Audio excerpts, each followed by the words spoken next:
Hello, and welcome to Alchemy Mindset. I'm your host, Anna Hastie, business mindset coach for women and a sound healer. If you are ready to become the most aligned, magnetic, and confident businesswoman you are worthy and deserving of being, then this show is for you. This is where I share everything from mindset, energy, and spirituality, and how to embody your future self in business and life. Sprinkle that with deeply relaxing sound healings and meditations, and you have the Alchemy Mindset podcast. Hit subscribe so you always get the latest episode. Now let's begin. Hello, and welcome to this episode of Alchemy Mindset. I'm your host, Anna, and I'm currently just chilling out in my bed. I'm doing one of those whole, I don't know if you ever see it on Instagram of other business owners who do podcasts, and sometimes they're just sitting in bed with their microphone and they're just, riffing on whatever. And I'm like, yeah, that's me today. I went to Pilates this morning and my legs are so sore. They're so like jelly. Oh my God, I'm going to feel it. And I just thought, you know what? I'd rather just relax and recline in my bed rather than try and sit at a desk to record this episode for you, which I will have to say is one of the most profound, most powerful, biggest upheavals of my life. But at the same time, something that I knew was coming, and something that while I still had to navigate all the emotions and all the feelings and all the shifts within it, I knew that this was one of those pure examples of life happening for me and not to me. Now, a lot of people think that life, like the shit things that happen in life, the bad things, the ups and the downs, life is coming at them and just raining crap down on them all the time, and that life is happening to them, that it's life's fault in some way, But in actual fact, these things happen for us because, and for me in particular, it was for me to have an upgrade in who I am and from where I was to where I am now, and to feel and have that energetic shift and up level. And also when these things do happen, and if they're an occurrence that happens over and over and over again, like for example, you may hear about people who just have the worst luck when it comes to relationships or buying cars or, money, anything, right? And it's just repetitive problem over and over and over again, even health, right? That isn't necessarily life happening to you. That's life happening for you, and there's a message within that. And the message is actually you. What is happening within you? What do you need to change? What do you need to shift?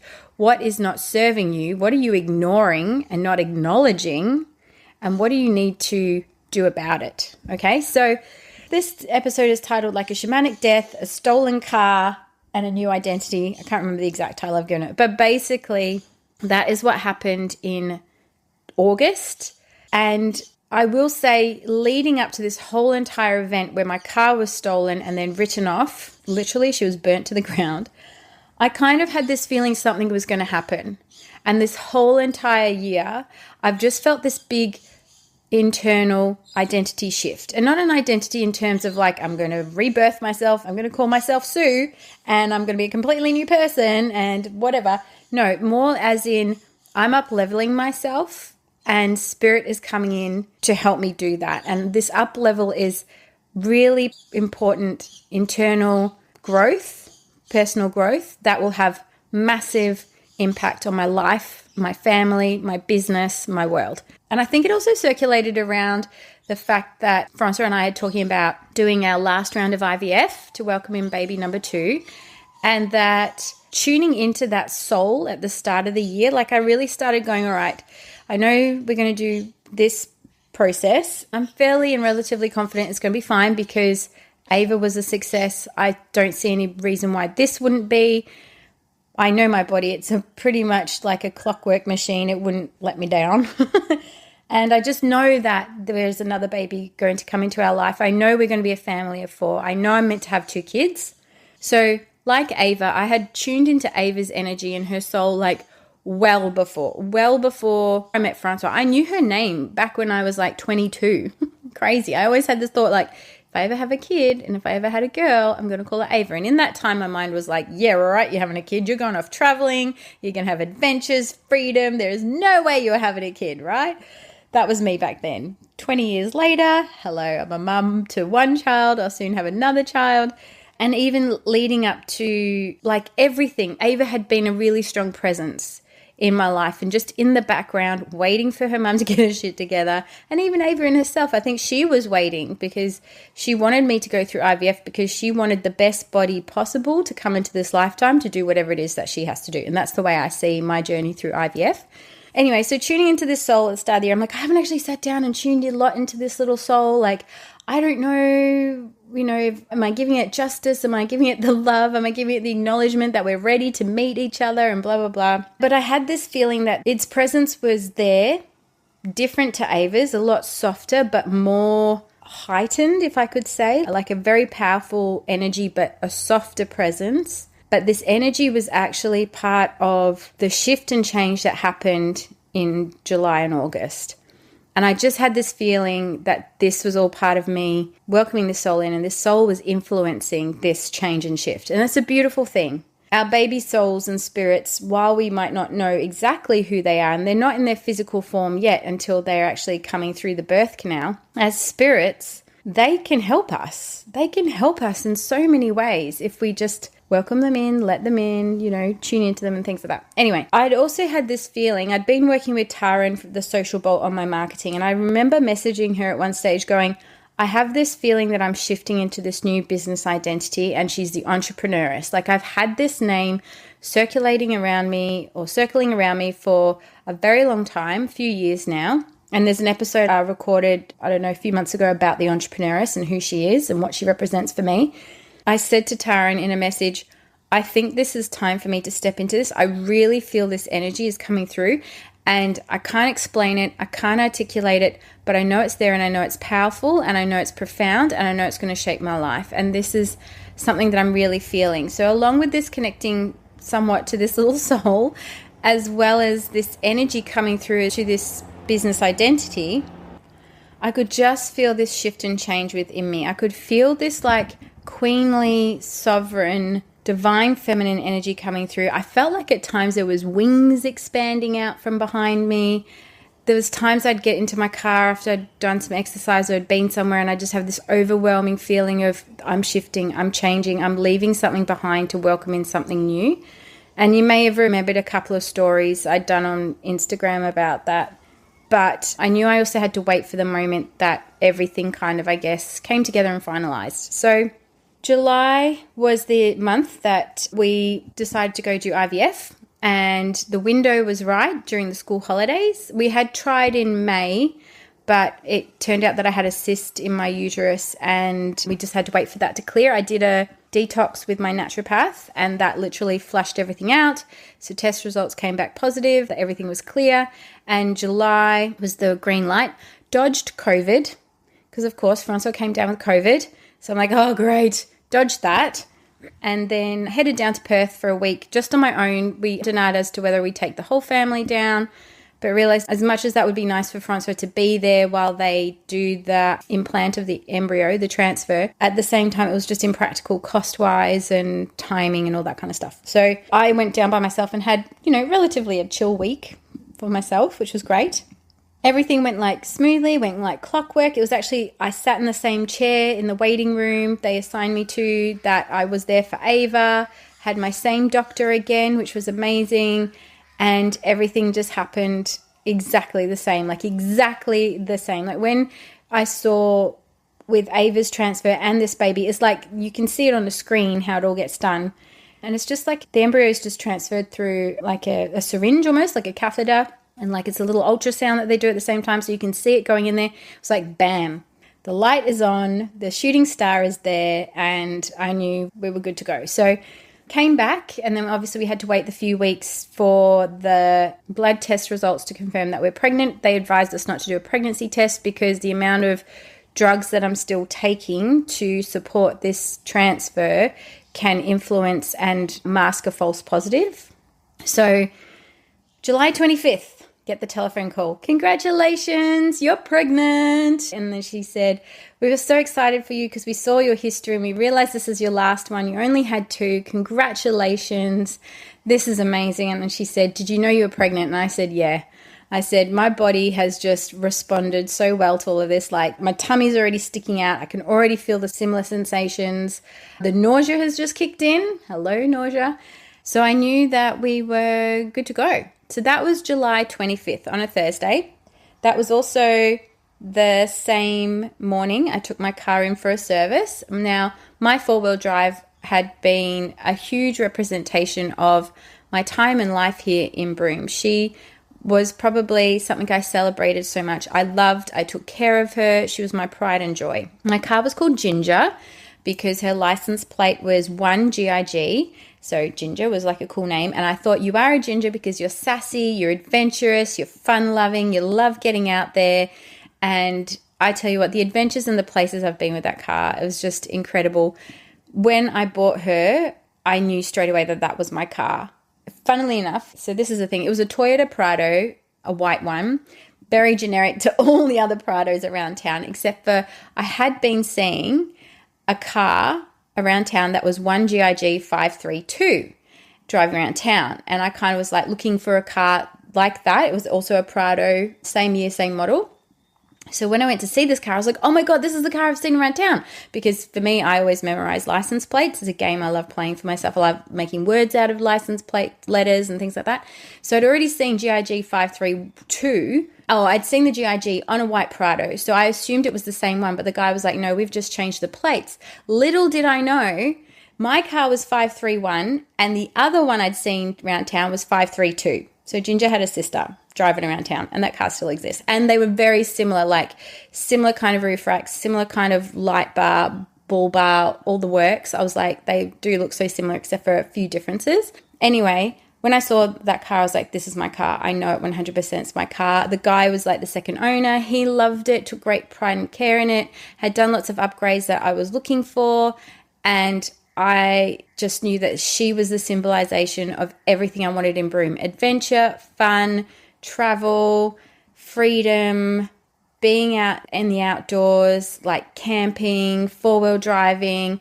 And when I sat in her, I felt so fucking good. Like, she just felt amazing. And I just loved her. I took great care with her. Serviced her all the time, gave her baths, made sure she was clean, all the things, right? I took great care of her. Anyway, she had reached 300,000 in her kilometers. I know it sounds a lot for a car, but in Toyota Prado years, that's quite average.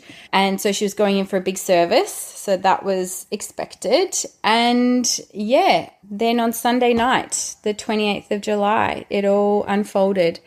Or Sunday morning, I should say. So Saturday night, Sunday morning. Saturday night, I remember I was the last one going to bed. I was up on my laptop, pissing about, doing whatever. Francois had already gone to sleep, and he was actually sleeping with Ava that night. And I was the last to go to bed. I remember going to bed around 11. And I always check the doors. I always make sure they're locked. And I specifically remember, because it was still quite cool at this time of the year, and Ava's room seems to get a bit cold and drafty before our bedroom. So I remember I believed I had locked the back sliding door, which is a screen door. That one is always locked. It's like a crim safe type one. So I'd never had any worries about anybody trying to get in, but always locked it. And this time I pulled across the glass sliding door because I thought I don't want it to be too cold in the house. I usually like to leave the glass door open so that there's fresh air coming into the house, because I hate waking up to a stuffy, hot, stagnant house. I like fresh air coming in overnight. But I thought, no, I'm going to shut it, and then maybe I'm just going to leave it ajar open so that there is some air still coming through, but it's not going to make Ava's room too cold. And I stopped and I hesitated, and part of me said, lock it, pull it all the way shut and lock it. And another part of me just went, no. So I left it ajar, believed that I had locked the security door earlier in the night, actually. So I didn't even think to double check, because I thought, no, I already locked that earlier, so it should be fine. And I don't believe Francois had gone out there again, so why would that be open? Went to bed, slept really soundly. And then at 5:30 a.m., Sunday the 28th of July, bang, bang, bang, bang, bang, on the front door. And I'm like, shit, what's that? I thought, is Francois outside? What is it, 5:30 a.m.? I'm like, it's not unusual for us to be awake at 5:30 in this house. And I was like, that doesn't sound right. So then I got up and saw lights, like torch lights, and the police coming around the back of the house, and they said, oh, hello, it's the police. I'm like, oh, yeah. And they said, oh, just be careful, this door's open. I'm like, oh, fuck. And then they said, are you the owner of a white Toyota Prado, license plate number, blah, blah, blah? Yes, it's been stolen. And then it was burnt in the bush down the road. And I'm like, fuck, great. And at the time when they said that, I was like, what? Man, like, you're kidding me. And I went to look at the front door and it was still locked. They said, yeah, your front door's locked, but obviously they've come through the back. And I'm like, oh, man. And I could see my car wasn't where I'd left it. Now, here's the thing. I believe this was in this reality and this timeline, and I'm going to get to this a little bit later. It was just opportunistic.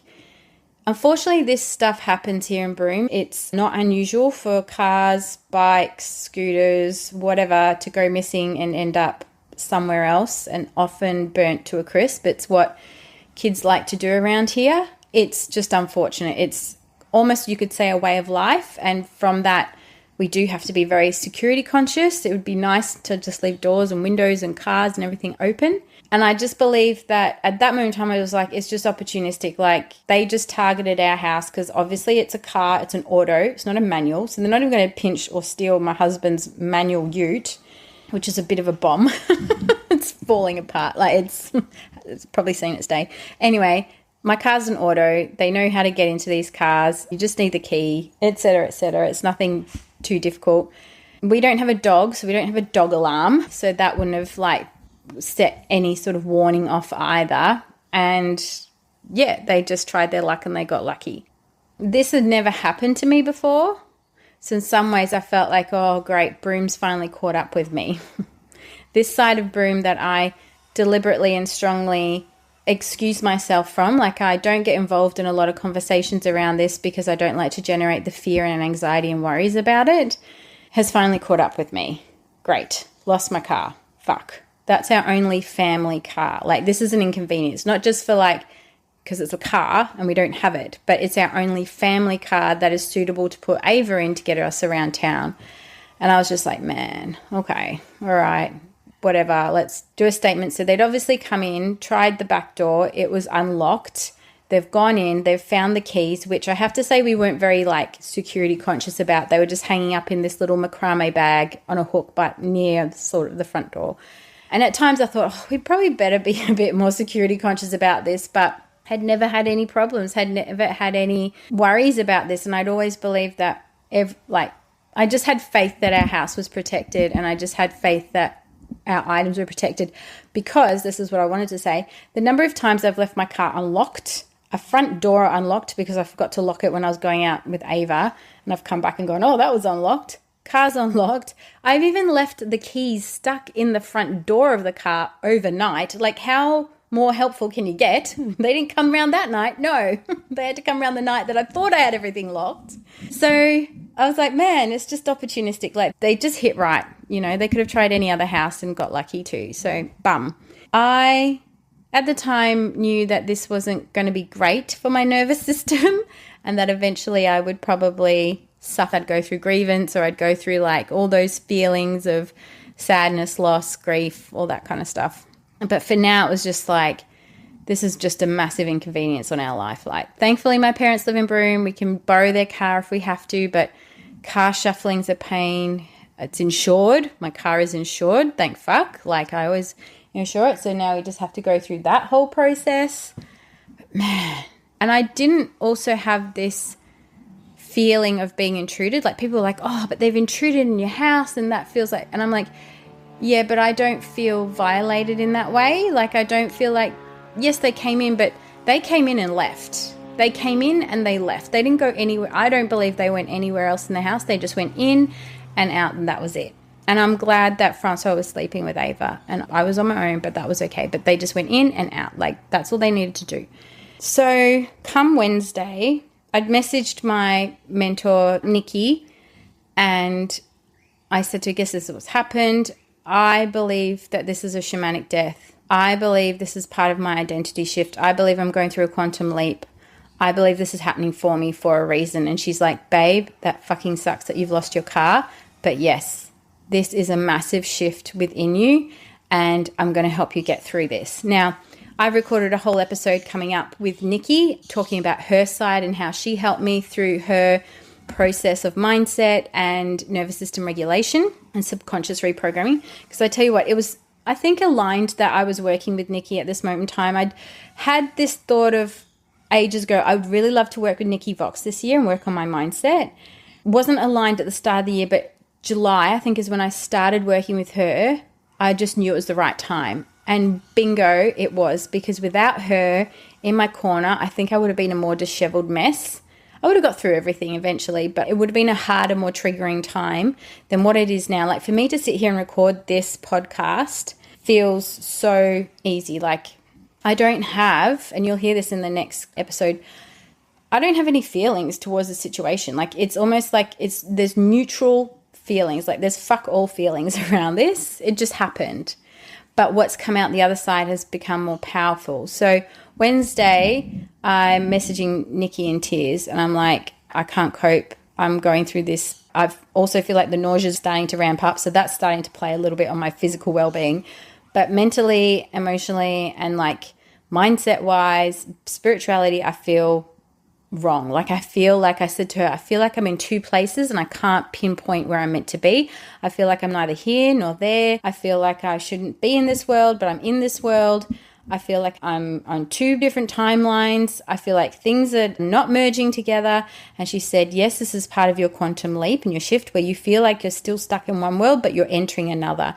And this is all part of the transition. So she coached me a lot through this whole entire month. It took me a month to get through this, because I knew at the same time I had to book in with Kerry White, who I've also had on the show as well. So you can go back and listen to an episode I've got with Kerry. I'll put it in the show notes if you want to just jump straight in there, and you can hear all about what Kerry does and her speciality. She is my healer. She is my energy shaman. That's how I like to sometimes refer to her. She specializes in multidimensional quantum healing, which I've also done some of her training before.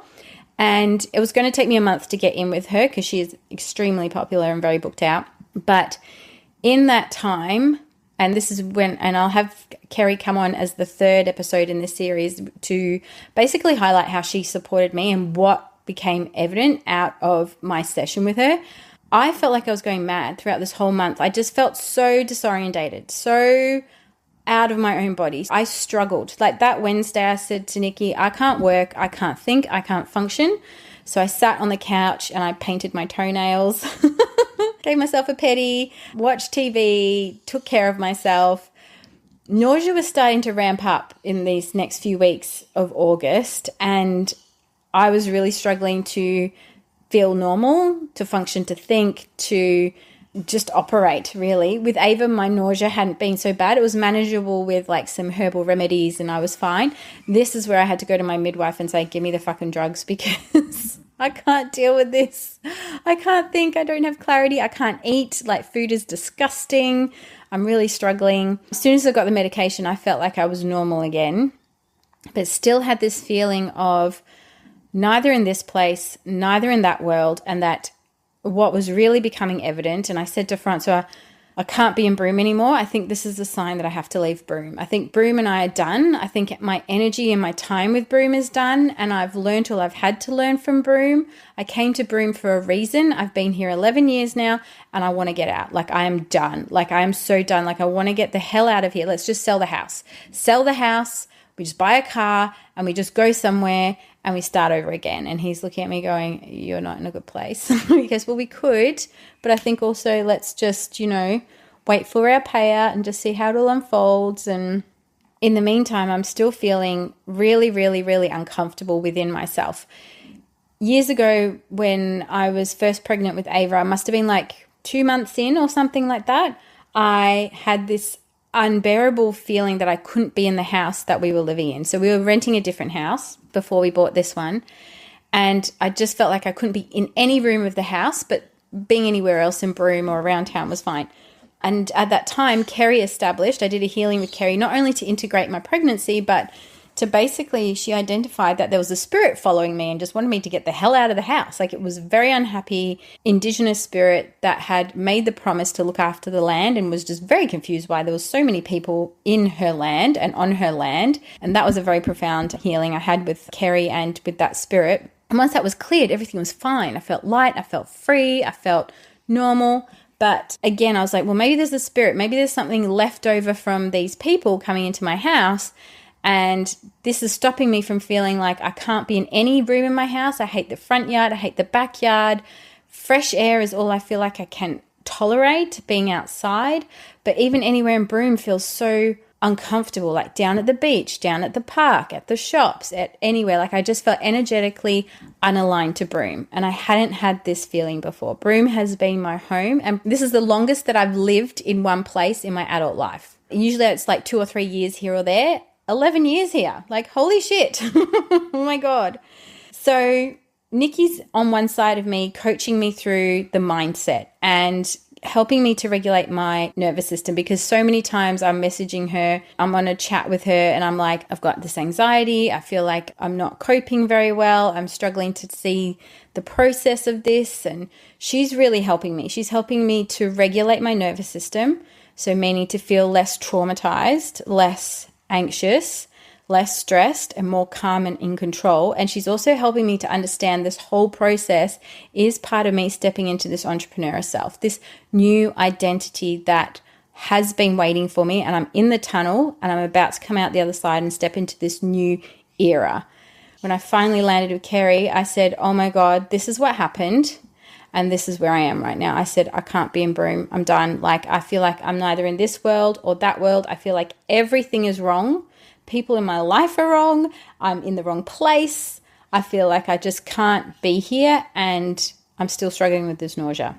What unfolded in my session with Kerry was that I was actually living a parallel life. I know, like a parallel life. Can you believe that? Like, is that even possible?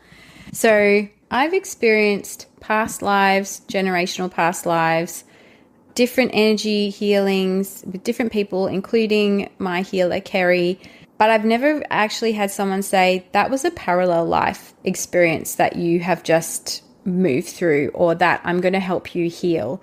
So when Kerry explained it and then led me through the healing, I honestly have to say the relief, the sense of clarity, the sense of freedom and lightness that happened afterwards can only attest that what she sensed and what she tuned into was the truth. The one thing I love about Kerry's healings is that she doesn't just sit there silently and does her thing. She'll talk me through the process, so I'm on the journey with her. So I'm experiencing, learning and witnessing exactly what she is experiencing and witnessing at the same time, and working to heal me on. So we uncovered a lot within that, and that there was a version of me who at some point split from my current true form. And I'll get Kerry to come onto the show to talk more about this, because she will do it with so much more ease and clarity than probably what I will give it justice. But basically, there was a time when I made a decision, and that decision or event split me, so that the majority of me, who I am, as I am talking to you right now, living the life that I have, which has been pretty bloody amazing, continued on the life that I have experienced. But the small fragment of me, the small fragment that would probably be, you could say, a 1% of me, or even less, didn't join that decision and went in a different direction, or stayed in that moment where the choice was being made to continue as they were, rather than me going, yeah, that's not suiting me, I'm going to jump into another way. Stayed in that time, and the end result was just not great. We decided to call her Sad Anna. She has lived the most horrific, most, just not the most pleasant or enjoyable experience of living here in Broome for however long that has been. And she hasn't had a great time of it. It's been really uncomfortable, unpleasant, unenjoyable. And as a result, now this is where it gets a bit trippy, but this is how I see it all. As I said to Kerry, I know people came into my house and they took my keys, but I don't believe they were real. I believe it was energy that came into my house. I don't believe these people were real physical human beings. And what she described was that the actual situation happened in sad Anna's lifetime, but in a much more violent, horrific, traumatic event. But it's also translated in this lifetime where I have been in a place of a bit more safety. Like, these people just came into the house and left, whereas I know for a fact sad Anna confronted these people and she was attacked by them. And I could see that and sense that through the healing that Kerry is translating to me. And as a result, sad Anna has just gone, right, I'm done. I am done. This is the final nail. I am done with Broome. Cannot be here. Want to get out. This is shit. I've had the worst experience of my life. I'm out of here. I don't belong here anymore. And because of that, it was playing into my lifetime. Even though I'm on a higher element of myself, I'm at a higher level of consciousness, I'm in a higher vibration than sad Anna. She's living in a lower vibration. She's not happy. She's experiencing things that are holding her down, weighing her down, keeping her stuck. And yet that experience was so significant because she was just wanting to get back to wholeness, to oneness, and to herself, and to who she truly was, which is me, me, as I'm talking to you right now. She's wanting to come back, but this experience is so big that it's impacting me now. And that's why I'm feeling like I don't belong. Like, I want to get out of town. Like I said to Francois, let's pack up this house and sell it and get the shit and fuck out of here, you know? All of that kind of stuff. That was the explanation of it. And in a sense, what I experienced again, this whole experience, for me, was the reminder that life is happening for me and not to me. This experience had to happen, and it happened in a way for me, the 99.9999% of me, because it could handle it, and it was part of me shifting and letting go of something to step into something new, something higher vibration and frequency, a new level, a new era, a new way of being, so to speak. So I have to say, after this healing with Kerry, I literally walked out the room feeling lighter, freer, and everything made flippin' sense. Like, I was like, wow, I feel like I'm back to my normal sense and self. I'm back to my normal self. And over the next few days, began to feel lighter, more clarity. I remember messaging Nikki going, you wouldn't believe what it was that was also playing out here, but this is it. And without Nikki's help in terms of regulating my nervous system and the subconscious clearing, and without Kerry's support and healing and clearing, I don't know where I would be right now. I honestly don't know. And this is the one thing I'm going to ask Kerry when I have her on the show is, if I didn't know about energy healing and I didn't know that immediately after this event that I would have to book in with Kerry, and I did, how would I know that this was energy or something that wasn't, because it's not normal? How would I know what to do about it? How would I know that this is something energetic and that a doctor wouldn't be able to help me with? Like, would I have gone to a doctor and if I'd said to them, I don't feel like I belong here, I'm neither here nor there, I'm feeling so uncomfortable, so unhappy, what would they have given me? What would they have said? What would they have translated that as? I don't know. And had I said to Francois with so much conviction, we have to leave Broome, like I'm leaving with or without you, had I left Broome, would I return to my normal self? Would I feel more at whole? Would I feel more at peace? Again, I don't know in that respect either. I honestly don't know that answer. Maybe I would have. Maybe I would have felt like something had shifted, but maybe I would still have felt some sort of abnormality because sad Anna hadn't fully come back to the whole, which is me. Wow. So it's really, that whole experience and that whole month was intense. Like, I had never felt so uncomfortable. I mean, granted, there was nausea happening with first trimester. That was intense all in itself. Once I got the medication for that, I felt like I was a little bit more normal. And if anything, I felt more at ease, but I knew it only lasted for so long before everything started happening again. The long and short of it, the police did catch 2 people that were involved in stealing the car. Not the sharpest tools in the shed. They left clues, and that's how they got caught. And I was able to identify my car from various pictures and things like that. And I got my payout. So the plan is now in January to go down to Perth to buy a new car, because the kind of car that we really, really want is just not going to be available up here, as well as the quality of cars up here. I was very lucky when I found Ginger, but I want something that's not broom related or hasn't been in the Kimberley. And I think overall what I will say about this whole experience is that Ginger was a representation of my life up until now. She was everything that represented this aspect of me coming into Broome, living a life and making decisions and really stepping into who I truly saw myself in that time. So coming to Broome, I'd moved through my own, I guess you could say, shamanic death. I'd had a quantum leap in that time. And now my soul was ready to go for another one, another bigger one. And letting go of Ginger was the symbolism of that. And it broke my heart because I love my car. Like, I loved it. But I will say this. Here's a little something interesting. I remember saying to Nikki in a message, recently when I've been getting into my car, when I've been driving around Ginger, I've had this feeling that she isn't mine anymore. I have had this feeling that this isn't my car anymore.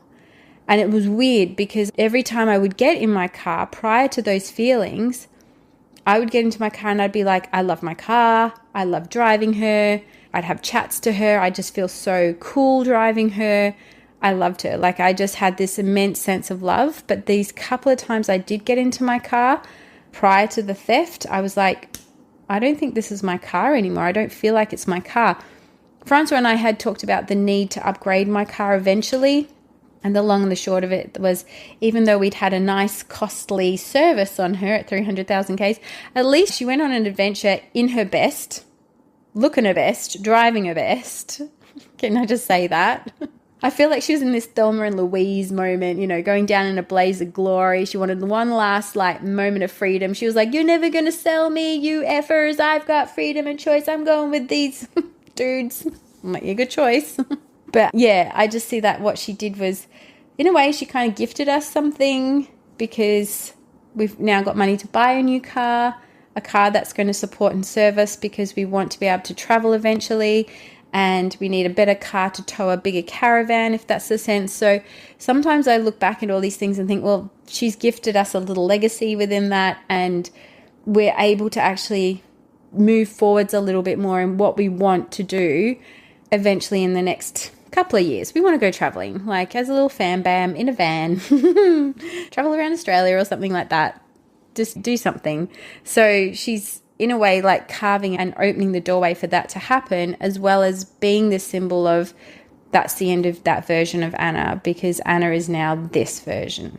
I know. Wild. How am I feeling now? I feel great. As you'll hear on my conversation with Nikki, I will be sharing how her healing and her mindset work has just helped me neutralize all of this. And you'll hear eventually with the recording with Kerry, her perspective of parallel lives, past lives, quantum leaping, things like that. I will say as well, I had a realization, I think a few weeks later after all of this kind of resolved, that I had to call my power back, but also offer forgiveness and healing between me and the people that took my car. Now, this was one of these moments where I was like, ugh, you mean to say they did wrong by me, but I'm the one that has to do the work? It's like, come on. But the realization is, and this is the truth, they are not in the vibrational frequency or the consciousness that I am to be able to do this kind of healing work to help lift and shift their vibration in this whole entire circumstance. I don't know these people. I've never seen them. I have no feelings or no thoughts around them at all. Nothing. I have nothing. I can't give them anything. I don't have anything. But I knew in this time that if I wanted to make peace for myself and them through the whole situation, this is where I did the Ho'oponopono prayer. This is where I did that meditation specifically, because I am the one of the consciousness and the frequency and the vibration that can do the healing, and that it's my duty towards us in this little relationship to do the work. And I only hope that it has that ripple out effect into their lives. Maybe it shifts them in some way. Maybe it makes them aware of something in some way. Maybe it gives them that moment of reflection and realization that choices have impacts, right? And I think that was another thing that came out of this. You make a decision about one thing, it impacts not only you, but so many other people around you. So I did that one. And then I did my meditation where I called my power back, and I got really ferociously queenly in that meditation. It was brilliant. But I was like, no, you cannot be taking my power from me. Like, I'm calling my power back. And with the conclusion of those 2 meditations, I felt like we're done. Like, this is done. So I hope you've enjoyed this story time of what I experienced, what happened, what went down in August, end of July, full of all of August, because I haven't really shown up a lot in social media over the last few months or been fully present in certain aspects because I just haven't had the energy or the desire to. And I think in somewhere I'm still processing a lot. I had been processing a lot of this and letting it all come out and land where it's needed to. Plus pregnancy just has anchored me back a bit. I don't feel as extroverted as I did with Ava. A lot of my normal kind of activities have sort of wound down. So there hasn't been any pole dancing. So you will not get any pregnancy pole shots. I just haven't had the energy or the desire to do that. And I did do a couple of classes when I was pregnant early on, but going upside down was just way too much for me. Just couldn't do it. Whereas with Ava, she was all full on like, yeah, let's do it. Let's do it all the way to 32 weeks. Fun times. Yeah, so I feel like this pregnancy is very internal, much more quieter and reflective, and that's probably largely due to a lot of the other stuff that's been going on. Anyway, I've talked enough. Amazing. Fun time. So the next episode coming up is with Nikki Voxx, talking all about mindset rewiring, subconscious reprogramming, and nervous system regulation. And then the third one in this trilogy is with Kerry White from Multidimensional Quantum Healing, where she will talk all about how she supported me in this amazing and incredible journey. Thank you so much for listening. Thank you so much for being part of this amazing program and episode. Love you so much. And until then, bye. Thank you so much for tuning in and listening to today's episode. Please rate and review this podcast so that it can continue to thrive and reach more listeners. I love to know who my listeners are, so please screenshot this episode and tag me on Instagram at Anna F. Hastie. And I look forward to connecting with you in the next episode.